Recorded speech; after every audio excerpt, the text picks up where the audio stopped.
Hello, everyone. Welcome to Paleo 101. And today I really want to talk about the subject on dinosaurs from the eastern part of the United States, specifically from the southeastern part of the United States. And I want to talk about at least 3 or 4 different states that include dinosaur fossils, where dinosaur fossils have been found.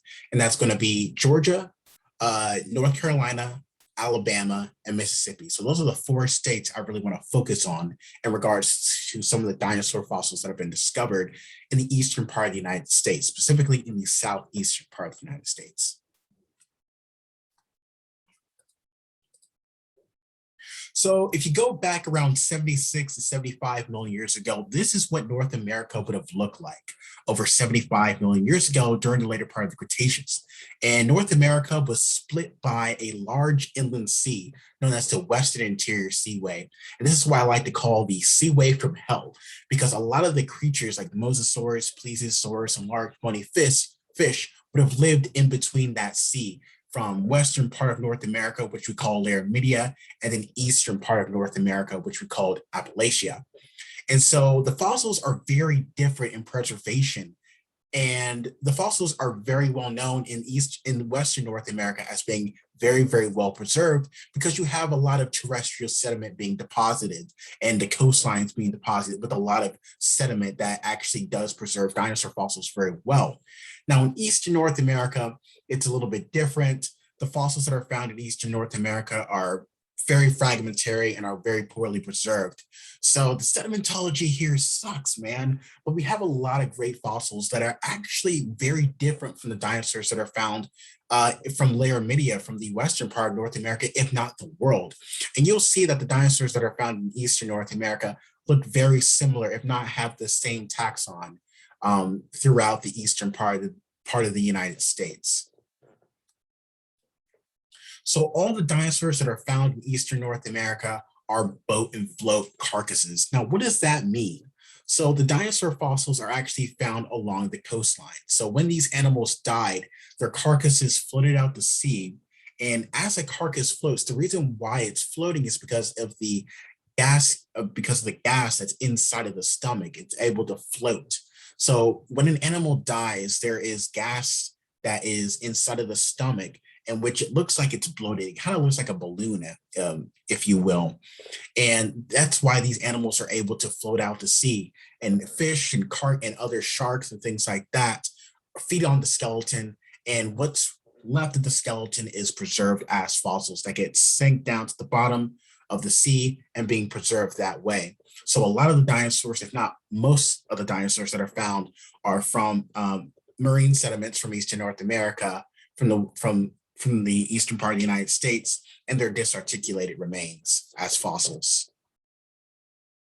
So what was feeding on these boat and float carcasses? Well, we have the candidate here, which is called Squalecorax. And Squalecorax is a type of shark that is really well known for scavenging, and I've collected Squalecorax teeth before in the late Cretaceous sediments of Eastern North America, specifically from Alabama and Mississippi. But we have their fossils inside dinosaur bones. So here is a hadrosaur metatarsal bone, and inside is actually a shark's tooth, the tooth that belongs to Squalecorax, inside of a hadrosaur, a young hadrosaur metatarsal bone. And we find bite traces from these particular sharks on mainly hadrosaur fossils, but other different types of dinosaurs that are found in Eastern North America. And so here is a hadrosaur fossil, a partial left humerus, on display in the Mississippi Museum of Natural Science Paleontology collections. And this is my photo here. And where the arrow points to is actually these grooves that are inside of the bone. These are actually bite traces belonging or thought to have been made by that scavenging shark, the Squalecorax. And so dinosaur fossils from Georgia and Alabama are very fragmentary, but we have some pretty great, interesting fossils that are very familiar to the fossils that are found in Eastern North America. So the dinosaur fossils, again, are fragmentary. They belong to the Bloat Formation and the Utah Formation, as well as the Ripley Formation, which are all late Cretaceous deposits. We don't have any late Jurassic or Triassic rocks that contain fossils of dinosaurs. at least here in Georgia and Alabama. Now in North Carolina, it's a different story. We have a really good late Triassic deposit, but we're talking about late Cretaceous dinosaurs here. So I will probably get to that in another video talking about some of the late Triassic fossils that are found. But nevertheless, we do have dinosaur fossils that are found also from the Morville Chalk. And these are all, again, late Cretaceous deposits that do contain dinosaur fossils, and they're all marine. So here is a map of Georgia where all the dinosaur fossils are found. There is a line that separates, like a geological boundary that separates late Cretaceous marine sediments, and then you've got the Piedmont region, which represents igneous and sedimentary rocks and old sedimentary rocks and things of that nature. So it actually separates the coastal marine young sediments from some of the older sediments from the Paleozoic and from the Paleozoic and then from the Precambrian. And so Columbus is actually that line that separates that, and we find dinosaur fossils that are found in Columbus and other regions around that area. And so dinosaur fossils are found there, and they can consist of hadrosaurs, they can consist of tyrannosaur pieces and fragments and things of that nature. They're very, very fragmentary, but nevertheless, dinosaur fossils have been found here in Georgia. So when you think of Georgia, you don't typically think of fossils really, but you definitely don't think of dinosaur fossils. But we do have dinosaur fossils, and the person who really touched upon this, who found some of the first dinosaur fossils, happened to be from a guy known as Dr. David Schwimmer from Columbus State University. So hadrosaur material has been described in Stewart County in 1993 by Dr. David Schwimmer and his colleagues, and they were pretty much isolated pieces of the skeleton that belonged to a dinosaur probably known as Lophorathonatopids, which was actually found in Alabama. We'll talk about Lophorathon in just a second, but these are some of the first dinosaur fossils that were found in Georgia in 1993 and were described. So here we are, Lophorathonatopus. This is the reconstructed skull of the holotype specimen by Wayne Langston Jr., who was a really, really important person who really made a huge mark on dinosaur paleontology from the southeastern part of the United States. So Lophorathon is found in the Selma group, which is a group of that contains various different rock units that also contain the Morville Chalk. And this is a holotype specimen that was described in Alabama, but it was also, their fossils were also found here in Georgia as well. So we don't just have hadrosaur fossils. They're very, very common. In fact, it's probably the most common dinosaur that you'll come across in the southeastern part of the United States. But we also have theropod material as well. And this is an ornithomimid. So if you've ever seen Jurassic Park and you've seen the dinosaur and you've seen the scene where Tim says in the field, they're flocking this way, and you see those dinosaurs that are running towards Alan Grant and Lex and Tim, those are the ostrich mimic dinosaurs, which are called ornithomimids. Now, the Jurassic Park reconstruction is very inaccurate. They would have had feathers. They would have had a feather covering as from the specimens that are found in Alberta, Canada. But nevertheless, we have theropod material, and this is a tibial shaft from a ornithomimid that was found in the Blufftown Formation in Stewart County. So on to the Alabama dinosaur fossils. Probably one of the most important discoveries that is found in Alabama is Appalachiosaurus montgomeryensis, and it was first described in 2006 from various different paleontologists, and it was actually found in a roadside quarry, actually. And this is a theropod, and this really tells an important story about the evolution of tyrannosaurs, because it's an early tyrannosaur that would have been found in the late Cretaceous Campanian chalks of Alabama. And this is a very, very important discovery. Paleontologists looked at the various different features of Appalachiosaurus and described that it was a new species. It looked very similar to that of Albertosaurus and Gorgosaurus, but with derived features that didn't match Tyrannosaurus rex. So they understood that this is a new species, new to science. So they named it Appalachiosaurus, named after the Appalachia, the continent, and then Montgomeryensis, named after the county, Montgomery, Alabama. Appalachiosaurus material has also been found in Georgia as well. Here is a tooth on the left that was found, and this is a Appalachiosaurus tooth, which actually the enamel has actually been etched away because, in fact, the tooth of this animal was actually swallowed and then it was ejected out. probably ejected out during the coprolite, as it was forming its coprolite. And the enamel surface is actually gone. So the stomach acids would have etched the tooth, which is pretty cool. And this is on display at the Tellus Northwest Science Museum in Cartersville, Georgia. And on the right, we actually have a foot bone from a Appalachiosaurus fossil. And this is really cool. And now I will say that the Appalachiosaurus material that was found in Alabama and was described represents a juvenile specimen. So it wasn't even fully grown, which is pretty cool. So I wonder if we're going to find an adult Appalachiosaurus. That would be pretty cool. So this has been a debate for a long time, whether it was short arms or long arms. Now, the skeleton on display at the McWane Science Center, which is where the holotype specimen of Appalachiosaurus is, has the skeleton as these long-armed tyrannosaurs. Because during that time, long-armed tyrannosaurs were first starting to come up onto the scene. But the Tellus Museum, when it first opened, it also had those long arms, which was replicating the specimen that was on display at the McWane Science Center. But it's kind of weird because Appalachiosaurus is in a time where tyrannosaurs were actually shrinking their arms, and they actually started to lose their three-fingered hands. During Tyrannosaur evolution, tyrannosaurs started off with long arms with three-fingered hands for grasping and grabbing onto prey.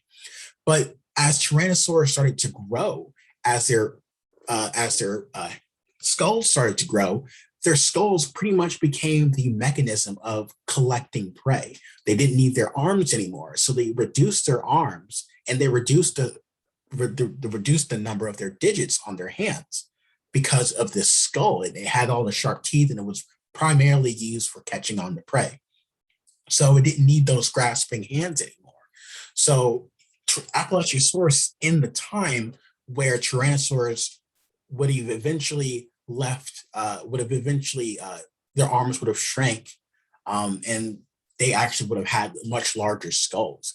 But it was found in a time in the Campanian, later part of the Cretaceous, where there were some other long-armed tyrannosaurs. Streptosaurus is one of them. Streptosaurus is another tyrannosaur that was found in New Jersey. In fact, it was the first dinosaur, first theropod to be described in North America.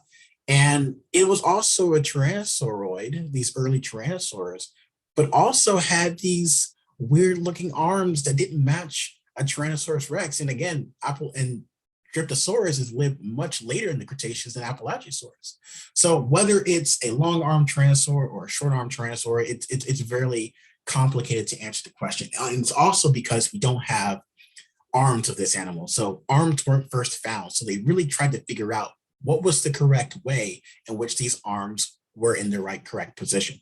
So there's some paleontologists believe that the long arm with the three-fingered hand is the correct version, or the skeleton with the short arm with the two-finger hand is the correct version. It's debate. There's some paleontologists that pick each side, and I'm not exactly sure which side to pick. So during that time, Appalachiosaurus wasn't only the large predator during that time. There was also large crocodilians, or these alligatoroids that existed in Eastern North America called Deinosuchus. Deinosuchus was one of pretty much the apex predator during that time that would have lived off the coast of Georgia and South Carolina and Alabama. There's also more dinosaur material, another early hadrosauroid called Neotrachodon orientalis, and that was described in 2016, so not that long ago, from the Morville Chalk Formation, and is one of the most complete dinosaurs found in Eastern North America.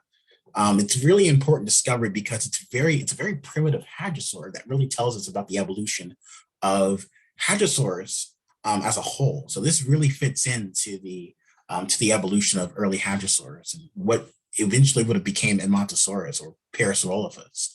And this really tells the story of that. And then I also did get to see the holotype of all of these specimens at the McWane Science Center. Here's a nodosaur, these clubless ankylosaurs. That was also found in the Morville Chalk as well in Alabama. We also have feathers that have been found from the Ingersoll Shale in the Utah Formation of Alabama as well. And these were actually found in the Utah Formation, in the Ingersoll Shale member. And these are actually feathers that belong to these early birds, probably Ichthyornis. So here's an artist's representation of what this bird would have looked like. And there has been 14 feathers. In fact, this is the largest set. And I think the only set of late Cretaceous bird feathers have been found in Eastern North America. And these are actually very well preserved. So this is what the feathers would have looked like. They would have been found in mudstones and tidal flats. They are geologically important. And these feathers actually, it's the largest collection of feathers that are found in Mesozoic rocks in North America, actually, not just the eastern part of North America, but North America as a whole. So they really do tell a story about what the preservation of these delicate feathers, because if you know anything about feathers in the fossil record, feathers are extremely hard to preserve as fossils. And so the fact that we have these feather impressions in shale and these tidal deposits is extremely telling about the preservational bias of the fossils that are found in Eastern North America. All right, on to the fossils that are found in North Carolina. Now, I will say I'm not going to touch on South Carolina because South Carolina has the same fossils and similar, if not the same formations that are found in North Carolina. So I'm pretty much going to touch on this particular area and this particular state, North Carolina. And so the dinosaurs that are found in North Carolina are very similar to the stuff that is found in Alabama and Georgia, but there has also been more material that have been discovered. I will say not as complete, but we do have isolated fossils. So the late Cretaceous rocks that are found in, or sediments that are found in Eastern North America are broken down into 4 different formations: the Cape Beard Formation, which is early and middle Campanian, the Bladen Formation, which is late Campanian, and then the Donahoe Creek Formation, which is early Maastrichtian, and also the Tar Heel Formation, which is also Maastrichtian as well, all late Cretaceous deposits. And so a good friend of mine, Russ Heaton, has actually been working on finding dinosaur fossils or more dinosaur fossils from North Carolina. And here are hadrosaur fossils. So the hadrosaurs, again, as we touched in Georgia and Alabama, are these big duck-billed dinosaurs. And North Carolina had a lot of these, and Eastern North America had a lot of these as well. Like I said, hadrosaurs are the most common dinosaur fossils that you'll find in Eastern North America, and their teeth are probably the most common fossils that you'll find. We have a really large dinosaur fossil that was actually described by Edward Rickard Cope, who was the rival of Othniel Charles Marsh during the Bone Wars in the 1800s. And he actually found this vertebra of this large duck-billed dinosaur. And this is larger than any hadrosaur duck-billed dinosaur. And this is, I believe, a caudal vertebra. And this is a pretty big animal. It's known as Hypsilobrima chrysocauda, and this is on display at the Smithsonian Institute. There's also some Tyrannosaur material that has been found, known as Dryptosaurus acuilonguus, and we talked about that. That looked very similar and as from Appalachiosaurus. And this is a theropod tooth, a Tyrannosaur tooth that could possibly belong to Appalachiosaurus. And so Charles Knight had a fantastic painting. This is a recreation of that particular famous painting known as Leaping Lilaps. And he depicted these dinosaurs as these creatures that were warm-blooded and active. And so this particular art piece, or this recreation of this art piece, really helped us understand how active and possibly how dinosaurs were warm-blooded and how active they were. And so this was a really good art piece, a recreation of that art piece. We also have raptor dinosaurs, dromaeosaurs that have been found in North Carolina, as well as fossils of dromaeosaurs that have been found in Alabama as well. And these are dromaeosaur fossils, or at least the teeth of dromaeosaurs, because that is also the common fossil that you'll find of these small dinosaurs, or these teeth. And here on the left is a dromaeosaur tooth that was found in the Tar Heel Formation in North Carolina. And I've actually compared it to dromaeosaur teeth that have actually been found from Western North America, from the Hell Creek Formation. And they look very, very similar. They have the very similar denticles, similar shape. And so that's how we can identify a dromaeosaur tooth or any dinosaur tooth from Eastern North America, is because we look at other dinosaurs with a better preservation record from Western North America, and we can compare that to the dinosaur fossils, the scrap remains that we have from eastern North America. We also have early ceratopsians, this Neoceratopsian tooth that's found in the Tar Heel Formation from the Black Creek group. And this is the first ceratopsian known from the East Coast. And it's really, really important discovery. And this is probably the most important find from North Carolina. These fossils are from the Campanian, so from the later part of the Cretaceous. They go back from the Campanian to the Santonian, which is roughly around 82 to 76 million years old or so. And last but not least, we talk about the dinosaur fossils from Mississippi. As I talked about in my last Zoom, I had an internship at the Mississippi Museum of Natural Science. So I was able to see some of the dinosaur fossils that were on display, as well as some of the dinosaur fossils in the collections. And some of the dinosaur fossils come from the Demopolis Chalk Formation, the Blufftown Formation, the Ripley Formation, part of the Temigbe Sand member of the Ripley Formation, as well as the Owl Creek Formation. And Mississippi was submerged under a large body of water, and the dinosaur fossils there look very similar again to the fossils that are found in Georgia, Alabama, as well as other states like Tennessee and from the southeastern part of the United States. So these are just a couple of dinosaur fossils that we have. Nodosaur tooth, I actually got to see this on display, and some other nodosaur material in the collections. And this is from the Temigbe Sand member. Nodosaur tooth, these clubless ankylosaurs, and then we also have partial tyrannosaur material, possibly tyrannosaurid. So tyrannosaurids are maybe later tyrannosaurs that possibly would have resembled Tyrannosaurus rex. We're not exactly sure. These are just isolated pieces of toe bone and vertebra, but could possibly belong to something similar like Albertosaurus. Again, we also have raptor dinosaurs that have been found. These dromaeosaur teeth are on display at the McWane Science Center. And we have raptor teeth and other pieces of the skeletal remains of these raptor dinosaurs. Again, we also have ornithomimate material, and this is on display at the McWane Science Center. We also have, again, hadrosaur material, a very, very common dinosaur that's found, and this is actually me holding a left distal femur end of a hadrosaur in the paleontology collections at the Mississippi Museum of Natural Science. And this is actually a distal femur of a hadrosaur, these large duck-billed dinosaurs that would have roamed around the east coast of Mississippi and eastern North America. And this is pretty cool. I got to see majority of the dinosaur material that I got to see was mainly hadrosaur. We have a lot of hadrosaur material. Hadrosaur material has been found in the Temigbe Sand member of the Utah Formation. It's been found in the Demopolis chalks, and it's also been found in the Prairie Bluff chalk, which is later Cretaceous. And this is probably this is a very important discovery that's been found in Mississippi.